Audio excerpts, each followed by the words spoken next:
Vamos a hacer una explicación de fondo de por qué el polo está en la oposición.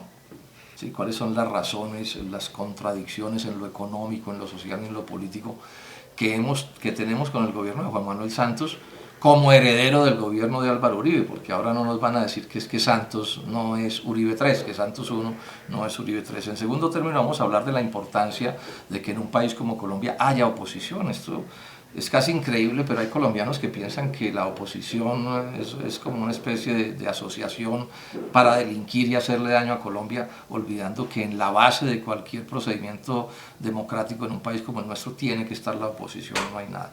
Y en tercer término vamos a hablar de las garantías a la oposición y vamos a recordar cómo fuimos brutalmente agredidos por el gobierno del presidente Uribe. Es decir, lo que aquí pasó contra la oposición difícilmente tiene antecedentes en el mundo, y que entonces el gobierno nacional, este nuevo gobierno, nos diga cómo se va a relacionar con nosotros.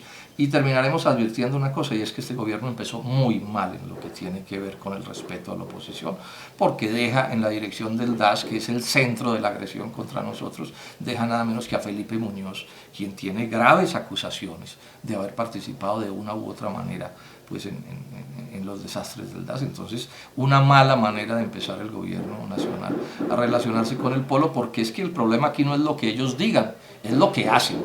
Entonces, hablar de garantías y nos dejan a Felipe Muñoz en la dirección del DAS, pues por supuesto hace poco creíble lo que están afirmando. ¿Podrían continuar las chuzadas con Felipe Muñoz al cargo del DAS? Pues podría continuar todo, porque lo cierto es que las acusaciones que hay contra el señor son supremamente graves. Ni siquiera del polo, de los medios de comunicación, de funcionarios del DAS, de exdirectivos del DAS, él estuvo en eso. Entonces llama mucho la atención que donde se supone que hay 9 millones de santistas, el único santista que le sirva a Juan Manuel Santos en la jefatura de esa policía que depende directamente de la Casa de Jarillos, sea el señor Muñoz, que era el único que no podía dejar en esa institución. Luego realmente nos parece una decisión que contiene un mensaje bien negativo, porque a nuestro juicio allí se queda Muñoz es porque es parte del tapen-tapen de la nueva administración. Dentro de las garantías que debe tener la oposición, ¿ustedes qué plantean? ¿Qué debe tener un estatuto de la oposición? Yo diría que son dos tipos de garantías. Las primeras, las de fondo y las políticas.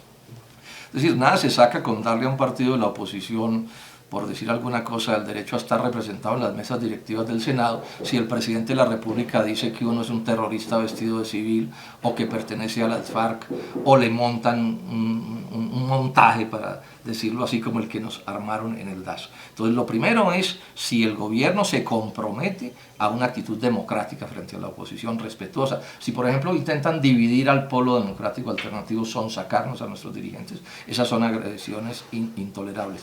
Y otros asuntos tienen que ver con derechos llamemos legales, por ejemplo, el derecho de réplica, el derecho de estar representados en las mesas directivas del Congreso. Pensamos que las direcciones de las IAS, que llamamos Procuraduría, Contraloría, etcétera, deberían estar en manos de la oposición para que ese derecho pueda ejercerse, y así otros temas que vamos a plantear esta tarde.